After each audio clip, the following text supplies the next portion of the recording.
What's up, everyone? I'm Kim Horcher filling in for Akeem, and on today's Fix of Entertainment, we're looking forward to 2023 and the new movies we're most excited to see in the year to come. Also, a 30th anniversary celebration presented by Star Trek Fleet Command, available for free on Windows PC, Android, and iOS.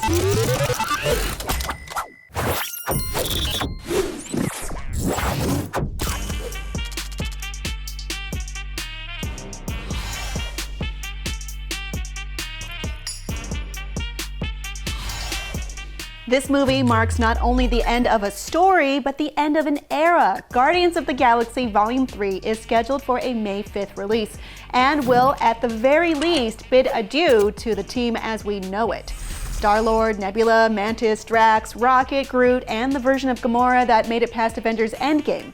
Notably, this is almost assuredly the last James Gunn imprint in the Marvel Cinematic Universe, as he has already moved on to his new role as the creative head of DC Studios. When the first Guardians of the Galaxy came out, no one really expected much from the relatively obscure comic characters in a film by the Slither guy who used to be married to Pam from The Office.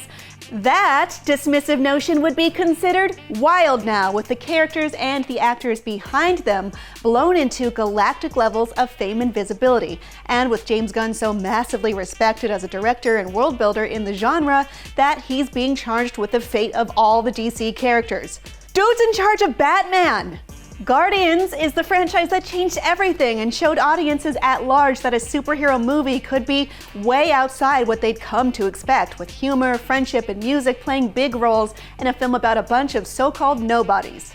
The franchise took the MCU to a level beyond Earth and our expectations, and now it's time to say goodbye to our favorite weirdo misfit space friends.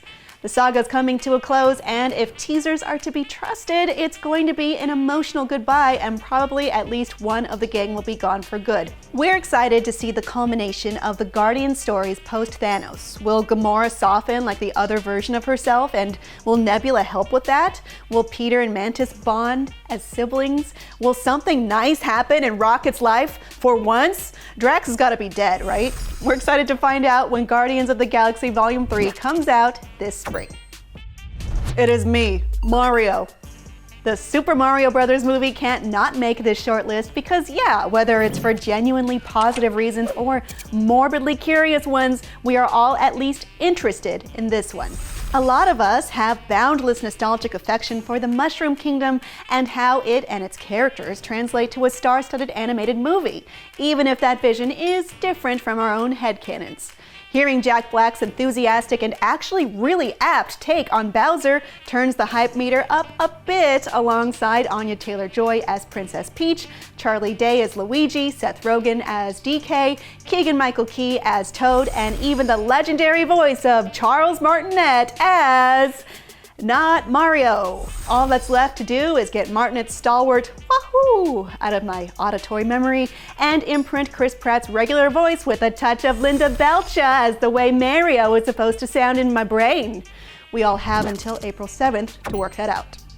You're probably thinking, Kim, you couldn't possibly be submitting another Marvel movie for this list. Wouldn't someone just make you change it and write something else? And the answer is 1, no, I can write whatever I want so long as it's the actual truth. And 2, this is technically not another Marvel movie because Sony's making it. Spider-Man Across the Spider-Verse continues what is, in my opinion, the best Marvel story outside the MCU, Spider-Man Into the Spider-Verse. Here we'll see Miles Morales reconnect with Gwen Stacy and Peter B. Parker in the chaotically beautiful animation style, connecting various versions of Spider-People across universes. The first movie was triumphant and heartwarming, really underlining that potentially anyone with determination at heart can belong and redefining what it is to be a hero. And Nicolas Cage was in it. We'll see the main cast return, plus the additions of Oscar Isaac as Spider-Man 2099 from the post-credits pointing scene, Issa Rae as Spider-Woman, Daniel Kaluuya as Spider-Punk, and Jason Schwartzman as The Spot.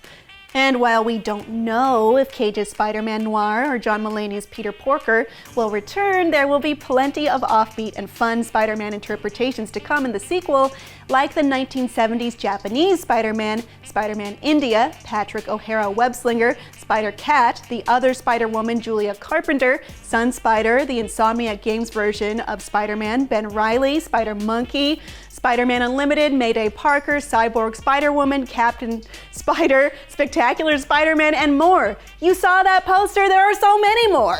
On top of a great story and stunning visuals, what Spider-Verse has so far gotten absolutely on the mark is the origin story and absolutely celebrating the ideas and tenets Spider-Man is based on. And that's why I'm psyched to see Spider-Man Across the Spider-Verse when it releases June 2nd, 2023. And allow me to apologize in advance for what I'm about to say. Set phasers to fun. With that, finally out of my system, explore the final frontier for yourself in Star Trek Fleet Command, an immersive online strategy game that allows you to customize your fleets, enlist a powerful crew, and play with thousands of other commands online to dominate the galaxy. Star Trek Fleet Command includes everyone's favorite Star Trek series, including Next Generation, Strange New Worlds, Lower Decks, Discovery, Deep Space Nine, and more. To celebrate the 30th anniversary of Deep Space Nine, new content is now playable in-game. Recruit officers like Sisko, Kira, and Miles O'Brien and play the Deep Space Nine storyline. Star Trek Fleet Command is available on Windows PC, Android, and iOS. Download today. And to plug something we did, IGN hosted a Deep Space Nine roundtable with the cast from the show in honor of its upcoming 30th anniversary. Those were just a few of next year's most anticipated movies. Believe me, there are much more than 3 we're excited for, but this video can't go all day. That's where you come in. What movies are you looking forward to in 2023? Let me know in the comments. And for everything entertainment year-round, keep it here on IGN.